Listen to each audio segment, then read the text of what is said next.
Hi all, it's Joe Value here for Cold Beer Sports on Thursday evening with definitely one winner, probably two winners, and hopefully we'll get all three.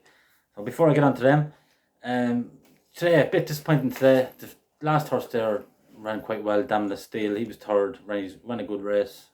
Definitely races to be won with him. But first race, second race at Sedgefield, Eshkendash, he made a bad mistake early on and never really looked comfortable. Breakfast Club, ridden by Colin Keane, Ash Dundalk, just never got involved for whatever reason. He's just out of form at the moment. Maybe closer to Christmas time is the time to catch that horse. But no harm done really. We didn't go too mad. Tomorrow though we'll be stepping up a gear points wise. I fancy a couple of these strong. So Friday will be payday, as they say. So 220 Ash Haydock, the first one here is called Manigordo, trained by Tim Easterby, to be ridden by Paul Hannigan, I think, nearly sure. I tipped him up last week at Linkfield. Each way, he ran quite well. He was third, so we were okay. But having broken well, he was kind of yanked back, by Paddy Matters. Maybe that's just the instructions he was given to hold him up for a late run. And he kind of overdid it, to be honest with you. They were gone from him by the time he got going, and he went for a run, like kind of to go around the field, which is not ideal in Linkfield, considering the Golden Highway is up the near side of the track. I just thought things didn't really go to plan, and it was to the horse's huge credit that he finished as close as he did. He was only beaten about 2 lengths. He definitely would have been second had things gone a bit better, and I think it's a good chance for him tomorrow. It's a winnable race. It's a good race now, but it's a winnable race. He's rated about 84, something like that. He's well capable of winning off this kind of mark. He's 5-1 tomorrow. I think he's worth a 2-point win. Hopefully he can break out the stalls better. Well, just as good as last time would do, and then just get a nice handy posse, third or fourth. And if he's in a good position after a couple of furlongs, I think he's going to be bang there. So that's Manigordo. Definitely has a chance there in the 220 at Haydock. 2-point win. Now on for my biggest selection of the day.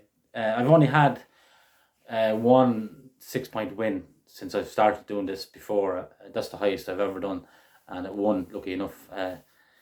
So the next one, 6-point win, will be in the 450 at Down Royal, a horse called Snaffles. He's even money in a place. He's odds on in other places, but I'd be hoping he'd be in around even money tomorrow at some stage. If he is, I definitely think he's worth a good go at. I know a lot of people don't like backing short prices, but I'm obliged to put. If I fancy a horse, I think it'll win.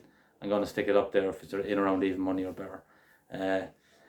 The big price ones will come as well. I tried a big price one today and he was last. So I'd rather give a winner, one that'll definitely win, than one that'll be tailed off. So yeah, Snaffles. I just think he's a gorgeous horse. I've seen him run in Leopardstown. The horse didn't really know what he was meant to be doing early on in the race, but the progress he made up the home straight was just very nice and unreminable riding. It was an educational ride. It's one of them. If you can win, go ahead and win. Beautiful, but first time out, make sure you don't blow the horse's brains completely. And he didn't. He gave him a lovely ride, Shane Cross, and he rides him again tomorrow, and I expect him to win. So that's Snaffles in the 450 at Down Royal. 6-point win. He's even money in the place. Great bet at even money, I think. I think this horse is going to be a proper horse, and hopefully I'll be proved right tomorrow anyway. And my last selection then, we wait till the 8:15 at Kempton. Horse by the name of Out of Reason. William Buick is riding it for Alan King. He's been well supported already. He was 11-4, 3-1 earlier on. He's down to 2-1 now. I still think that's probably worth taking. He's a horse that took his time to grasp the nettle as well. Grasp the nettle even. But he's a nice solid horse and he's going the right way now. I thought it was a very good run at Wolverhampton the last day, staying on very strongly. Kempton will definitely suit him. That real long straight, I think he can do plenty of damage within the last 2.5 furlongs there tomorrow. As I say, he's the strongest there. William Buick, after riding 4 winners there today, he's a great book of rides up in Kempton, incidentally. But I'm not going to tip up loads of horses. I'm just going to tip up 3 or 4. I know a lot of you like doing your each way trebles and your lucky 15s and Yankees and the Cumes and all that kind of crack. So if I can pick out 3 or 4 a day, I think that's plenty. Some days there might be anything there. Some days there might be only 1 or 2. Other days there could be 4 or 5. That's just the way it goes.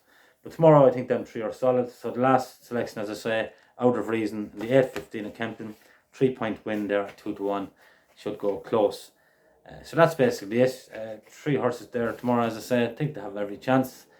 So join back tomorrow in around the same time for Saturday's selections. Don't forget about the preview we done. Myself, Mad Merrigan and Mickey D. There's some great content in that even, and definitely well worth a listen. So yeah, that's basically it. Enjoy the sport. Enjoy your wins tomorrow, please God, and I'll talk to you tomorrow evening. All the best, Joe Value, Cold Beer Sports.